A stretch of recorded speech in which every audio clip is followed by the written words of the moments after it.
नमस्कार, श्रेष्ठ इंस्पायर में आपका स्वागत है। मैं मनोज कुमार। आज हम लोग प्राचीन भारतीय राजनीतिक विचारक में कौटिल्य में के अंतर्गत उनके अर्थशास्त्र में 4 विधाओं के बारे में पढ़ेंगे, जो शुरुआत में ही अर्थशास्त्र के दी गई हैं। और वह ज्ञान की 4 विधाएं हैं, जिसमें है अनुवाच्यकी, त्रयी, वार्ता और दंड नीति। और इसमें क्या क्या दिए गए हैं, इसके बारे में अध्ययन करेंगे हम लोग। आइए समझते हैं। अर्थशास्त्र में जो 4 विधाएँ दी गई हैं, वह शुरुआत में ही दी गई हैं, जिसमें पहला है अन्वाच्यकी। अन्वाच्यकी जो है, यह दर्शन और योग से संबंधित है, जिसमें दर्शन में सांख्य शास्त्र, योग शास्त्र एवं लोकायत शास्त्र का अध्ययन जो है इसमें किया जाता है या बताया गया है। अध्ययन करने के तरीके, यह बहुत ही महत्वपूर्ण विधा मानी गई है। यह दर्शन शास्त्र जो है, यह लोगों की बुद्धि के लिए दीपक का काम करता है और लोगों के कार्य के लिए साधन का और उनके लिए धर्म के लिए आश्रय प्रदान करता है। लोगों के धर्म के लिए आश्रय प्रदान करता है। इस तरीके से दर्शन शास्त्र महत्वपूर्ण विधा है, या जिसे अन्वाच्यकी कहते हैं। दूसरी है त्रय। त्रय इसका नाम इसलिए रखा गया है क्योंकि इसमें 3 वेदों के बारे में अध्ययन किया जाता है। उसकी विषय वस्तु को अध्ययन किया जाता है, सामवेद, यजुर्वेद और ऋग्वेद। इसी कारण से जो है इसका नाम त्रयी रखा गया। इसमें जो है वर्ण व्यवस्था, आश्रम व्यवस्था, साथ ही धर्म अधर्म की शिक्षा का जो है उल्लेख किया गया है। वहीं तीसरी विधा जो है आपकी वार्ता है। यह वार्ता विधा जो है भौतिक चीज़ों से संबंधित है, जिसमें व्यक्ति जो है किस तरीके से अपने जीविकोपार्जन कर सकता है, उनके बारे में कौटिल्य ने यहाँ पे बताया है, जिसमें कृषि, पशुपालन, वाणिज्य का उल्लेख किया गया है। इस विधा में मनुष्य की भौतिक आवश्यकताओं की जो है पूर्ति करने के बारे में ज्ञान दिया गया है, बताया गया है। वहीं चौथी आपकी विधा है दंड नीति। दंड नीति इसका जो है लक्ष्य या शोधन या सुधार की जो शिक्षा है, इसमें बताया गया है कि राजा को जो है कैसे व्यवहार करना चाहिए, किस तरीके से बेहतर बनने के लिए कार्य करना चाहिए, राजा का कैसा विस्तार हो, किस तरीके से राज्य का विस्तार किया जा सके और राजा के क्या कर्तव्य हैं, इसमें जो है विस्तृत तरीके से बताया गया है। और इसका दंड नीति का क्या आधार है? दंड नीति का आधार जो है सामाजिक व्यवहार है, अर्थात जिस तरीके से समाज व्यवहार करता है, लोग करते हैं, उसी तरीके से दंड नीति होनी चाहिए।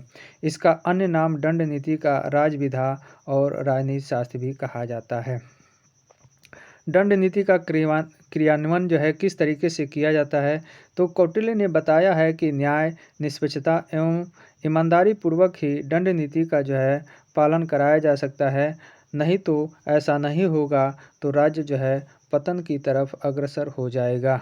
और इसकी विवेचना जो है न्याय व अन्याय के आधार पे किया जाता है और इसका उद्देश्य जो है उत्तम जीवन की प्राप्ति करना है।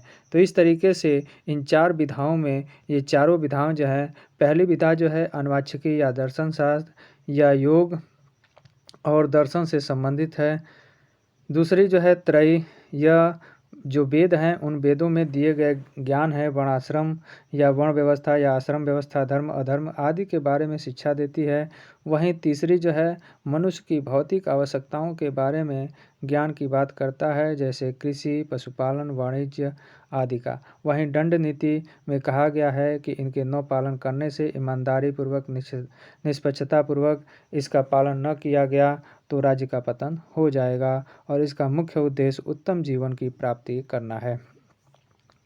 वहीं कौटिल्य ने यह भी कहा है कि राजा के द्वारा अपने कर्तव्यों का समुचित रूप में प्रतिपादन करना चाहिए, जिसे राजनीति कहा है। राजा को जो है इस राजनीति का या समुचित रूप से अपने कार्यों का संपादन करेगा तो राजा जो है स्वर्ग की प्राप्ति कर सकेगा। यहाँ स्वर्ग की बात करके राजा ने जो है या कौटिल्य ने जो है हिंदूवादी धारणा का जो है बल दिया है।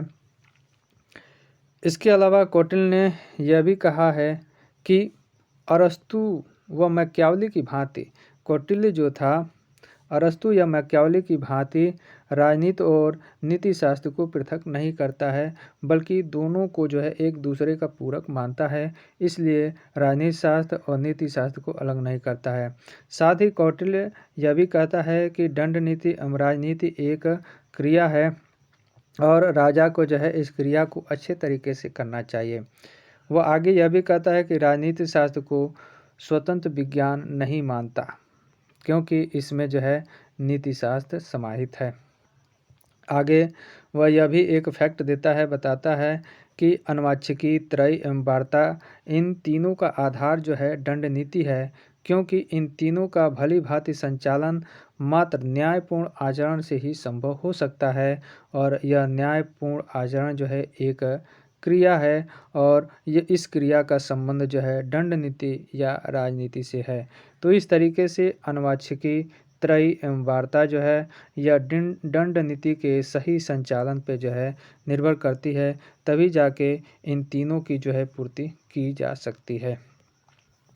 तो इस तरीके से यहाँ पे हम लोगों ने देखा कि जो 4 विधाओं के बारे में बात किए हैं कौटिल्य, उन 4 विधाओं के बारे में हम लोगों ने अच्छे से देखा। तो यहाँ पे मेरा यह वीडियो समाप्त होता है। मेरे वीडियो को लाइक कर दीजिए, शेयर कर दीजिए और मेरे चैनल को सब्सक्राइब कर दीजिए। नमस्कार।